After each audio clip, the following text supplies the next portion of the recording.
Samuel saiu ao encontro dele para o saudar. Samuel perguntou: "O que foi que você fez?" Saul respondeu: "Vendo que o povo ia se espalhando daqui e que não vinha no prazo combinado, e que os filisteus já vinham se ajuntando em Micmas, e eu disse comigo: agora os filisteus virão contra mim em Gilgal, e ainda não busquei a face do Senhor. Assim, forçado pelas circunstâncias, ofereci um holocausto." Né? O livro de Samuel é um livro que eu li, gostei muito quando li. Né? O livro de Samuel, ele vem com uma resposta à necessidade que o povo de Israel tinha de um líder, que foi mostrado no livro de Juízes. Né? O livro de Samuel conta a história de Samuel, conta o nascimento de Samuel, conta ele crescendo com o profeta Eli, e mostra ele sendo chamado pelo Senhor.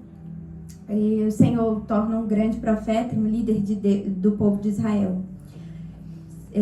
O povo chega a Samuel mais para frente e pede um rei para que eles sejam igual a todas as nações. O livro de Samuel aqui começa a nos mostrar um pouco mais sobre Saul. Saul foi um rei consagrado, a pedido do povo. A Bíblia diz que Saul era um jovem de boa aparência, sem igual, entre os israelitas. Mas quando a gente vai lendo o livro, a gente vai vendo que a história de Saul vai mudando. Ele vai se mostrando um pouco desobediente, bem desobediente ao Senhor, e orgulhoso. E também tem uma que é incapaz de reconhecer os seus erros. Saul, ele estava em um canto separado de Samuel, e Samuel pediu para que ele esperasse. No versículo 8 diz assim: Saul esperou 7 dias, segundo o prazo determinado por Samuel. Mas como Samuel não vinha a Gilgal, o povo foi se espalhando. Aqui percebemos que Saul, ele estava meio impaciente, mas ele se deixou levar muito pelas pessoas que estavam ali. As pessoas estavam dispersas, se dispersando, indo embora, e ele não focou no que ele deveria ter focado. Ele deveria ter focado no que o profeta tinha dito para ele, que em 7 dias ele iria chegar, e ele não focou nisso, ele focou no povo. E no versículo 9 diz assim: Então Saul disse: Traga-me aqui o holocausto e as ofertas pacíficas. E ofereceu o holocausto. O holocausto era uma oferta de sacrifício, em que o animal era completamente queimado e oferecido para o Senhor. Era oferecido para o Senhor, mas não era todo mundo que poderia oferecer o holocausto. Saul não era uma dessas pessoas, o holocausto, ele carregava a presença do Senhor, e ele também levava o pecado de uma nação ou de uma pessoa para o Senhor também. E eu li há um tempo uma frase que dizia assim: coisa terrível é a ideia atual de que o cristão pode servir a Deus do jeito deles. E eu vi que era meio isso que Saul estava fazendo. Ninguém veio, então tá. Ninguém vai fazer o holocausto, então faço eu do meu jeito. E Deus tem falado muito comigo sobre isso. Cada um de nós, temos um direcionamento de Deus. Cada um tem o seu chamado. Paulo diz que cada um tem a sua função no corpo, que cada um foi chamado para alguma coisa e que devemos permanecer na nossa função. É difícil dizer isso, porque quanto mais eu fujo daqui, parece que é aqui que o Senhor me quer. E eu falo: Senhor, deixa eu limpar o banquinho, deixa eu passar um paninho no chão, deixa eu ficar de trás do povo. Aleluia. Mas eu tenho visto que o Senhor tem não me jogado, mas me impulsionado a ficar aqui. Não é muito fácil também, não é muito difícil. Eu estava até falando com o José, parece que eu vou ter um infarto. Meu coração treme, e eu, desde cedo, não estava nem aqui a coisa já está pior. Mas eu tenho sentido isso do Senhor. Não é da forma que você quer me servir, é como eu quero. Não é fácil mesmo. Eu sou uma pessoa muito... Deus está trabalhando, mas eu sou uma pessoa um pouco medrosa. eu tenho medo de tudo. Falar na frente do povo dá medo. Mas eu creio que isso é uma coisa que o Senhor está trabalhando. Não é fácil a gente sair da nossa zona de conforto, né? Se fosse por mim, eu estaria ali sentadinha, bonitinha, só ouvindo e recebendo do Senhor. Mas o Senhor, Ele não nos chamou para ficar sentado. Ele nos chamou para sair da zona de conforto. Ele nos chamou para sair e falar do nome dEle.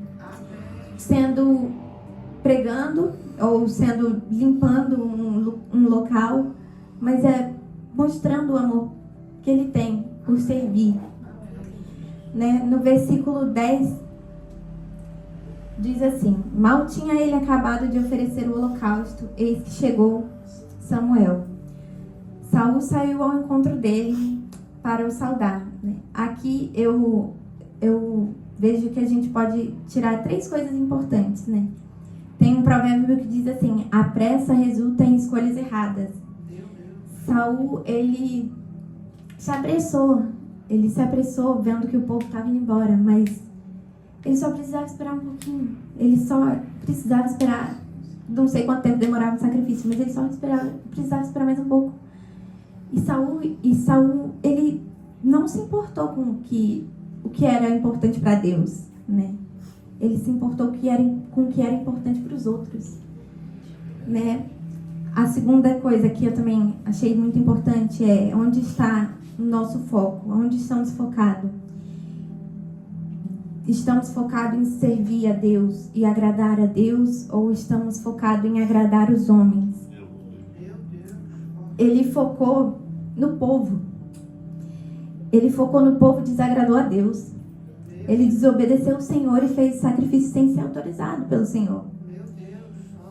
E o Senhor só queria que ele obedecesse.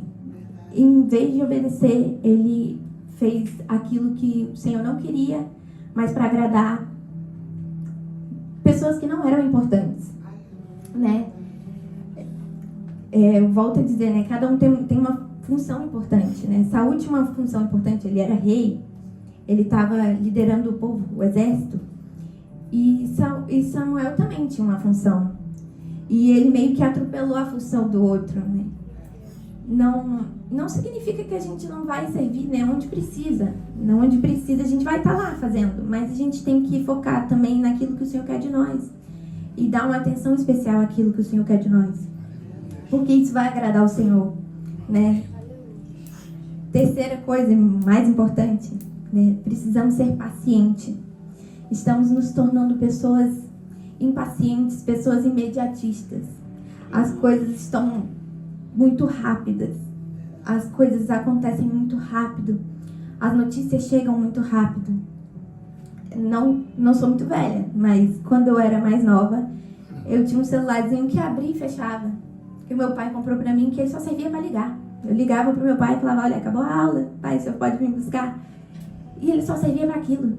E hoje em dia a gente tem todas as informações na nossa mão. E a gente quer que tudo funcione assim. Meu Deus. Eu tenho percebido que às vezes eu tenho me tornado assim. Quero que as coisas aconteçam do meu jeito, rápido. E eu tenho me policiado muito a ser um pouco mais paciente. É um processo, eu sou processada nesse quesito.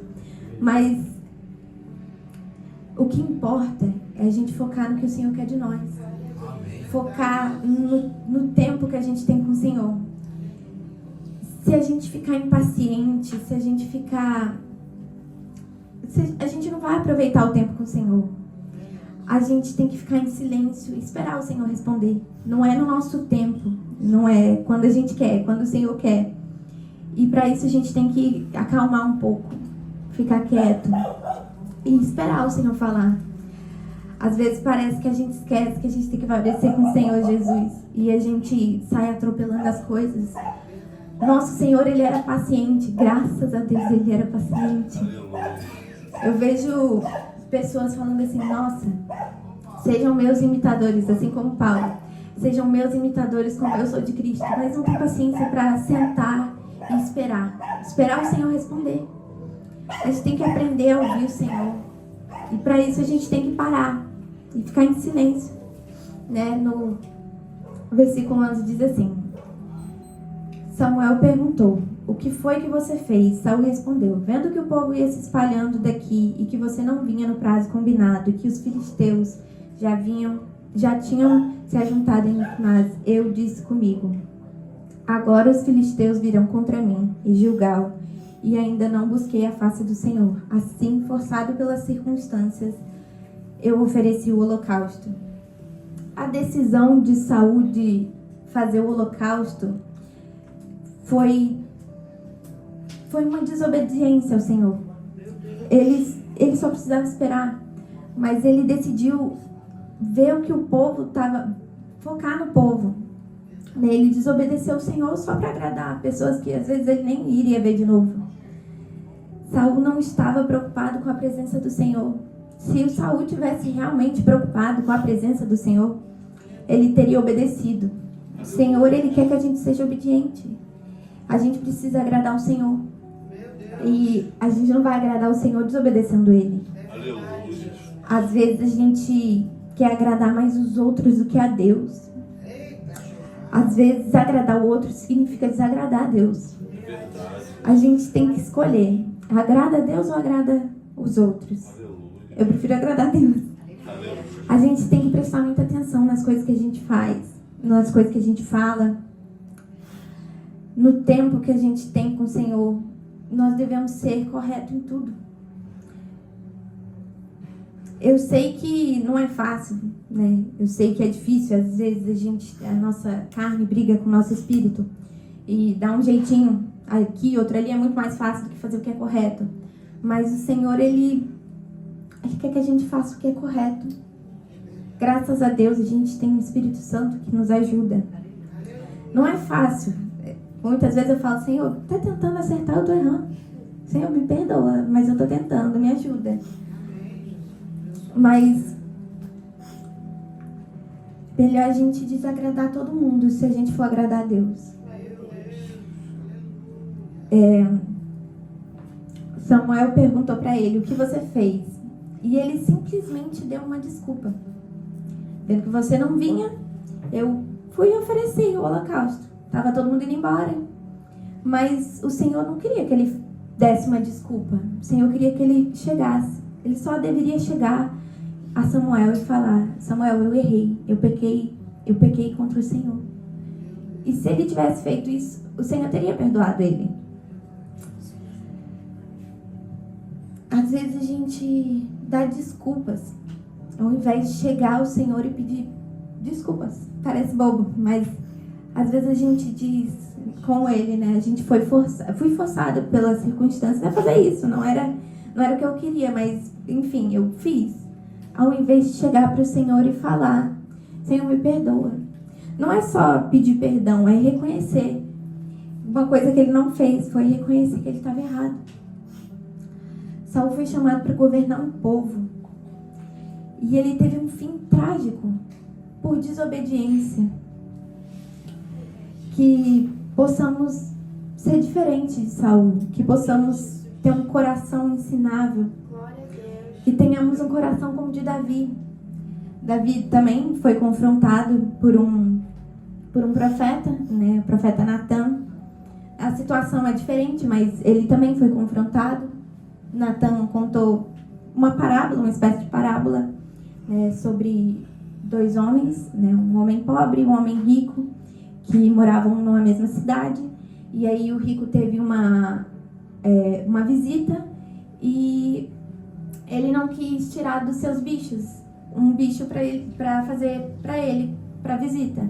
Então ele pegou a cordeirinha que o pobre tinha, só tinha essa cordeirinha, e a palavra de Deus fala que só tinha ela, e eu fiquei até sentida, porque ela cresceu com eles, ele ficava, ela era tipo a bereca, era um animal de estimação.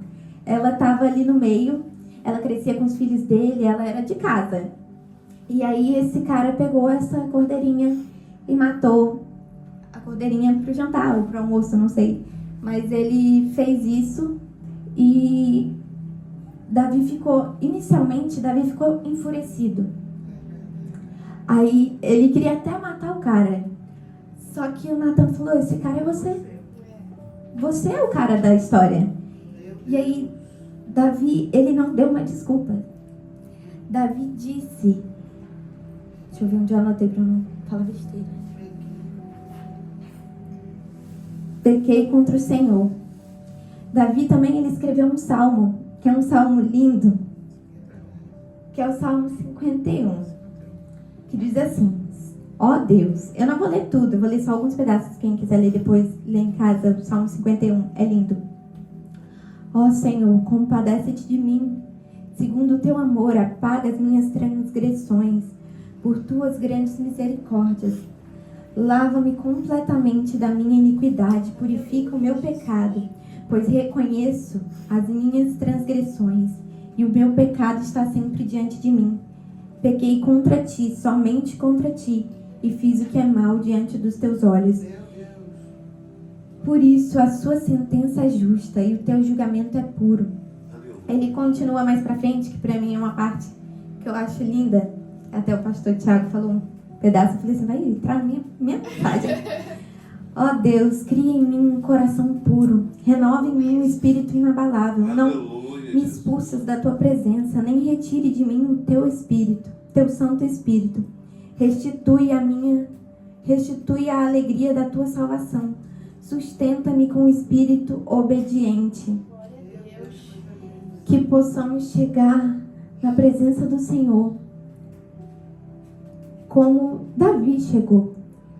Que ao sermos confrontados, não venhamos ser como Saul, que veio a dar desculpas. Que possamos verdadeiramente chegar diante do Senhor e pedir perdão pelos nossos erros. Que possamos verdadeiramente estar arrependido. Que não seja algo da boca para fora, mas que seja algo que o Senhor botou no nosso coração, um arrependimento genuíno.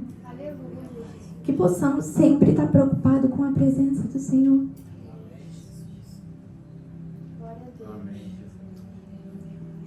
Que a presença do Senhor seja sempre mais importante que a opinião dos outros. Que a opinião dos outros não seja nada, mas que tenhamos a preocupação de agradar o nosso Senhor em tudo. Que possamos ser filhos obedientes, filhos tementes ao Senhor. Que possamos ter um coração ensinável, que possamos ter um coração amável, como o Senhor queria que nós fôssemos. Que possamos chegar diante dele e dizer: Senhor, eu pequei contra ti, somente contra ti, e fiz o que é ruim perante os seus olhos, fiz o que é mal perante os seus olhos. Que sejamos como Davi. Eu acho que é isso. Se eu falar mais, eu vou chorar. Mas enfim, é isso. Era isso que eu tinha. O Senhor, ele vem falando comigo há um tempo, né, com essa palavra. E eu orei ao Senhor e falei assim: Senhor, eu, humildezinha, quero chegar e falar a tua palavra, mas eu quero a palavra introdutória, que é aquela bem curtinha, que eu não preciso ficar muito tempo. Aí eu orei pro Senhor e falei: Senhor, se for para eu falar essa palavra para a sua igreja, porque essa palavra já vinha queimando dentro de mim, então se me dá aí uma palavra introdutória, coisa pouca, toca no coração do pastor Tiago. Nunca mais eu oro isso. O Senhor, ele faz infinitamente mais do que pensamos. E eu estou muito alegre de estar aqui. Apesar do choro, eu estou muito alegre, porque essa é uma palavra que o Senhor tem falado muito comigo. Creio que é algo que o Senhor também tem trabalhado em nós como igreja. Sermos obedientes e procurarmos apenas agradar o Senhor. Agradeço a minha oportunidade.